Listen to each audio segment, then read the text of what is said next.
से ही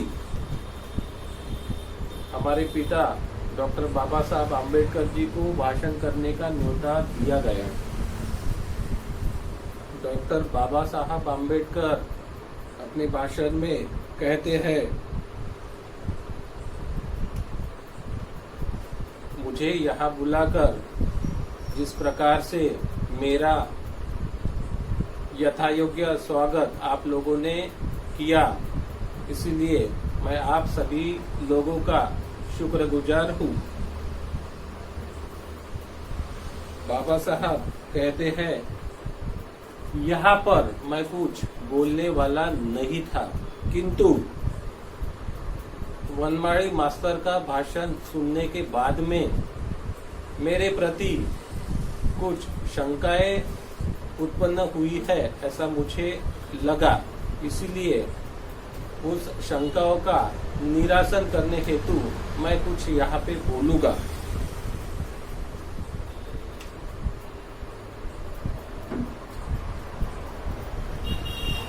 बाबा साहब कहते हैं, हम लोग ये जो मूवमेंट चला रहे हैं, यह केवल अस्पृश्य वर्ग में से महार समाज के लिए नहीं है।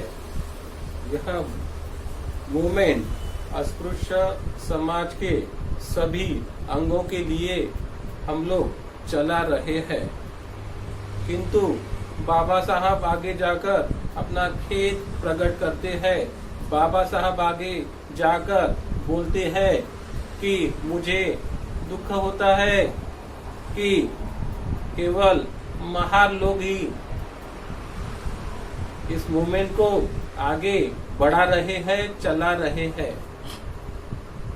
वे आगे आकर कहते हैं, डॉक्टर बाबा साहब आम्बेडकर आगे आकर कहते हैं कि महार समाज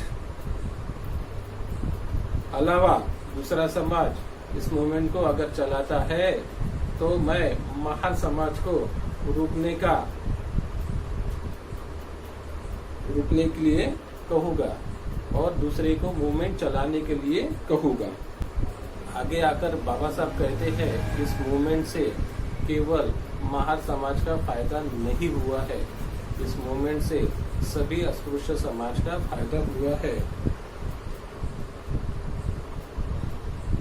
उदाहरण के तौर पर वह बताते हैं, स्कूल में सुपरवाइजर की नियुक्ति की जाए, ऐसा म्युनिसिपालिटी को कहा गया। शिवतरकर साहब उस समय सुपरवाइजर करके नियुक्त हुए थे। उनके ऊपर इशारा करते हुए कहते हैं कि शिवतरकर साहब को म्युनिसिपालिटी ने सुपरवाइजर करके नियुक्त किया है। आगे आकर बाबा साहब कहते हैं,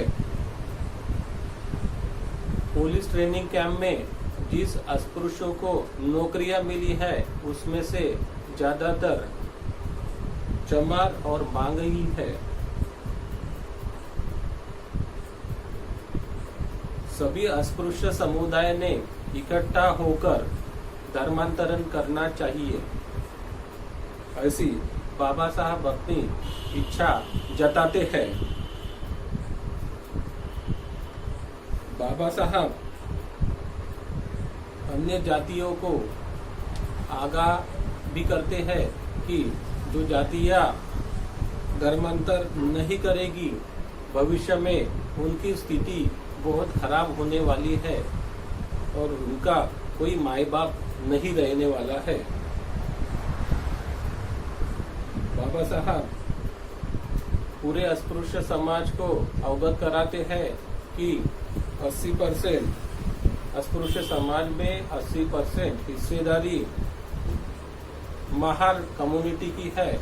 अगर अस्पृश्य वर्ग में से 80% महार धर्मांतरित होता है तो बची हुई जातियां, बची हुई अस्पृश्य समाज, बचा हुआ अस्पृश्य समाज अपना विकास नहीं कर पाएगा। इसीलिए बाबा साहब सबको बोलते हैं कि सभी अस्पृश्य समाज ने एक साथ मिलकर धर्मांतरण करना योग्य होगा।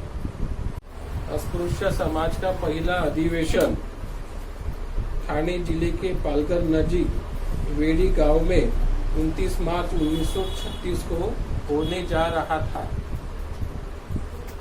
इस परिषद में शिरकत करने वास्ते मुंबई से बाबा साहब आम्बेडकर जी अपने कुछ साथियों को लेकर आने वाले थे। उन साथियों में कमलाकांत चित्रे जी, संभाजी गायकवाड़ जी, मड़के बुआ जाधव जी, अनंतराव चित्रे जी, शांताराम पोतनीस जी, चांगदेव मोहिते जी, सहस्त्रबुद्धे जी, मोरे जी, वनवाड़ी सर, इतने लोग बाबा साहब के साथ में बंबई से निकले थे।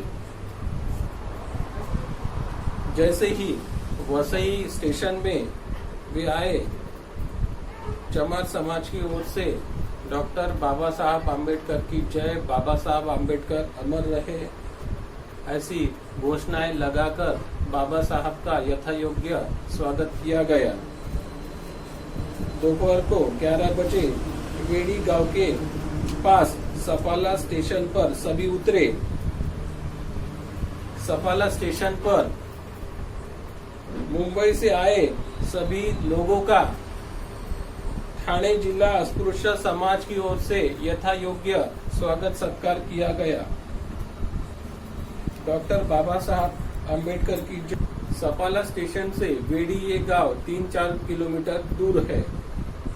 मुंबई से आए हुए लोगों का ठाणे जिला अस्पृश्य परिषद के लोगों ने मोटर और टांगों की 1-2 दिन पूर्व से तैयारी कर रखी थी। भाड़ा तय करके उसका एडवांस भी उनको दे दिया था, किंतु 28 मार्च 1936 को रात में सफाला स्टेशन के वाहन चालकों की ओर से बैठक स्पृश्य लोगों के कहने पर हुई थी। डॉक्टर आम्बेडकर और उनके साथियों को अपने वाहन में बैठाना नहीं और उनको उनके गंतव्य स्थान पर लेके जाना नहीं, यह ठराव वो उस सभा में पारित किया गया। के ऊपर वे बोलने वाले हैं, पहला धर्मांतर का और दूसरा राजकारण का। तो धर्मांतर के ऊपर वे बोलते हैं, वे पूछते हैं कि धर्मांतर बाबत लोग प्रश्न पूछते हैं कि धर्मांतर से आप क्या साध्य करने वाले हो। डॉक्टर बाबा साहब आम्बेडकर कहते हैं कि लोग मुझे पूछते हैं कि डॉक्टर आम्बेडकर जी आप धर्मांतर से क्या साध्य करने वाले हो। इसका उत्तर देते हुए कहते हैं कि धर्मांतरण का प्रश्न अत्यंत गंभीर स्वरूप का है, इसके लिए उचित तरीके से विचार करने की जरूरत है। आज आप अपंग स्थिति में हो, अडानी हो, दारिद्री हो, आप में सामर्थ्य नहीं है। जिस गांव में आप रहते हो उसी गांव के स्पृश्य लोगों से आपका कंपैरिजन करोगे तो आपको आपकी स्थिति आपको मालूम होगी। आगे आकर डॉक्टर बाबा साहब बोलते हैं, पशु पक्षी व अन्य जंगली प्राणी निसर्ग पर निर्भय रहते हैं, किंतु मनुष्य की आकांक्षाएं निसर्ग से भी अलग रहती है। निसर्ग से भी हमको ज्यादा मिलना चाहिए, ऐसी इच्छा जिस प्रकार से सुप्त होती है उसी प्रकार से सुप्त इच्छाएं व्यक्त होती है। ऊंचे सपने हासिल करने के लिए ऊंची पढ़ाई करनी चाहिए। इसीलिए अपने विकास के लिए अपना स्वाभिमान अबाधित रखते हुए जो अन्य जातियां हमें मदद करेगी उनकी हमें मदद लेना चाहिए और स्पृश्य हिंदुओं के साथ में स्पर्धाओं में हमें अग्रसर रहना है। अपना जीवन यापन करने के लिए आज हमारे लोगों को खुद का धंधा नहीं है, खुद की खेती नहीं है, स्वतंत्र व्यापार नहीं है और करने की चाहत रखते हैं तो संधि नहीं मिल पाती है। सरकार की ओर से सार्वजनिक पानवठे सभी लोगों को खुले किए हैं, किंतु स्पृश्य लोग अस्पृश्यों को पानी भरने नहीं देते हैं। अगर वे पानवटे पे जाके कोई अस्पृश्य समाज का बंदा पानी भरता है तो उसको बहिष्कृत कर देते हैं। इस समय गांव का मुसलमान भी उनके काम नहीं आता। इसीलिए आज हमें दूसरों की सहायता लेना जरूरी है। डॉक्टर बाबा साहब आम्बेडकर आगे आकर कहते हैं, हिंदू समाज के लोग हमें कुछ मदद नहीं करने वाले। केसरी में एक वृत्त का हवाला देते हुए डॉक्टर बाबा साहब कहते हैं, हमारे कुछ परंतु लड़के हमारे स्टूडेंट है, मुस्लिम, क्रिश्चियन, सिख लोग कोट्यावधि रुपया खर्चा करने के लिए तैयार है, किंतु हिंदुओं की मानसिकता इससे विपरीत है। एक बार और गांधी जी का हवाला देते हुए वे कहते हैं कि अस्पृश्य समाज का उद्धार करने हेतु गांधी जी ने हिंदू समाज से पैसा इकट्ठा करना चाहा तो केवल 8 लाख रुपए वे इकट्ठा कर पाए। इसमें से 4 लाख रुपए गए 2 सालों में खर्चा हुए हैं और आने वाले 6 महीने में बचे हुए 4 लाख रुपए वे खर्चा करने वाले हैं। मुसलमान समाज ने 1 करोड़ रुपए जमाने का और सिख समाज ने लाखों रुपए इकट्ठा करने का बीड़ा उठाया है।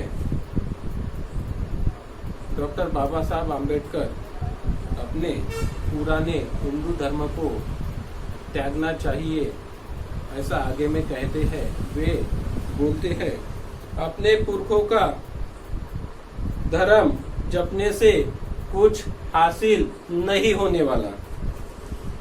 झूठा अभिमान हमें त्याग देना चाहिए। हिंदू धर्म में चातुर्वर्ण की व्यवस्था है। हिंदू धर्म में ब्राह्मण, क्षत्रिय कितना भी पढ़ाई लिखाई करे, वह क्षत्रिय नहीं बन सकता, वह ब्राह्मण नहीं बन सकता। और हिंदू धर्म में से यह चातुर्वर्ण व्यवस्था खत्म होने का कुछ चिन्ह भी नहीं दिख रहा है। इसलिए हमें धर्मांतर करना ही योग्य होगा, ऐसा बाबा साहब कहते हैं। धर्मांतर जब तक हम लोग करते नहीं है तब तक हमारा विकास होने वाला नहीं है, ऐसा बाबा साहब कहते हैं। हिंदू धर्म के छाया में हमारा अस्पृश्य समाज का वृक्ष पनपने वाला नहीं है। हम लोग हिंदू धर्म में अस्पृश्य समाज के लोग जब तक रहेंगे तब तक हमारा शोषण ही होने वाला है। इसीलिए हिंदू धर्म को त्यागना हमारे लिए उचित होगा। इस प्रकार से बाबा साहब लोगों को समझाते हैं। दूसरा महत्वपूर्ण प्रश्न राजकारण का है। बाबा साहब बताते हैं, अगले साल में काया पालट होने वाला है। मुंबई इलाके में और पूरे हिंदुस्तान में नई राज्य घटना निर्मित होने वाली है। इस बाबत आपका क्या कर्तव्य है, यह मैं बताना चाहूँगा।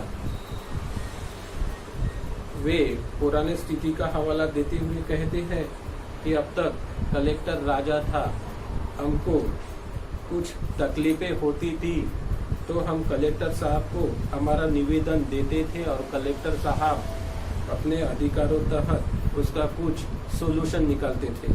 किंतु अगले साल यह पूरी परिस्थिति बदलने वाली है। नई घटना में सर्व अधिकार कायदे मंडल यानी संसद को रहने वाले हैं।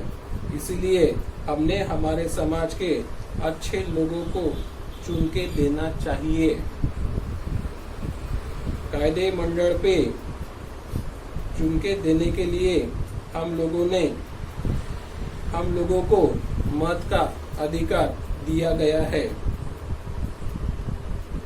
हमने हमारे लोगों में से अच्छे लोगों को सामने में लाकर उनको इलेक्शन में खड़ा कर उनको अपना मत देकर उनको चुनाव में विजयी कराकर कायदे मंडल में भेजना चाहिए। और उन्होंने भी ईमानी द्वारे हमारे समाज के लिए उचित कार्य करना चाहिए। और हम में से जो भी प्रतिनिधि अस्पृश्य समाज के प्रतिनिधि चुने जाने वाले हैं, सभी ने इकट्ठा रहकर उचित कार्य करना चाहिए, ऐसा बाबा साहब कहते हैं। और अपना ये जो मत है, ये मत का जो अपने को अधिकार मिला है, यहाँ आबादित है, इसको हमें बेचना नहीं चाहिए।